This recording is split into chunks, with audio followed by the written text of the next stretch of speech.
À l'image, un radar de localisation capable de détecter des personnes ensevelies jusqu'à 12 mètres de profondeur, de détecter aussi des micro-mouvements ainsi que la respiration de corps ensevelis. C'est un appareil qui a fait déjà ses preuves? Oui, il a déjà fait ses preuves parce que donc la sécurité civile en métropole utilise déjà l'ancienne génération et vient de s'équiper donc au niveau national de 4 nouveaux appareils. Aujourd'hui, l'état-major de la zone Antilles vient encore renforcer les possibilités des sapeurs-pompiers de Guadeloupe et de Martinique avec ce nouvel appareil qui est déjà présent dans l'Hexagone. Donc ce radar, qui est un nouveau modèle au niveau de la sécurité civile, vient toujours en complément des autres moyens déjà en main des sapeurs-pompiers, que ce soit les équipes cynophiles, les caméras ou les appareils de détection.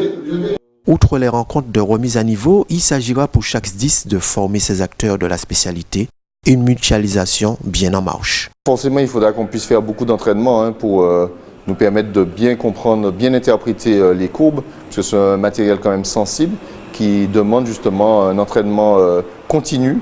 Et la formation de maintien des acquis sera l'occasion effectivement de le mettre en œuvre et ainsi perfectionner nos méthodes. L'arrivée de la zone a permis de donner un cadre réglementaire justement à cette mutualisation. Nous avons eu en 2008 un exercice d'ampleur, l'exercice Richter. Nous sommes en train de préparer un exercice d'ampleur plus importante sur les deux départements. Donc c'est une mutualisation qui est en train de monter en puissance, mais qui a commencé depuis plusieurs années. D'ailleurs, la présence des sapeurs-pompiers de la Guadeloupe aujourd'hui ici en Martinique, elle s'inclut dans justement cette mutualisation. Zone Antilles, SDIS Guadeloupe, SDIS Martinique. Chaque année, plusieurs rendez-vous de formation ou de remise à niveau sont organisés dans chaque département. Une démarche plus qu'utile dans une zone où la sismicité demeure fréquente.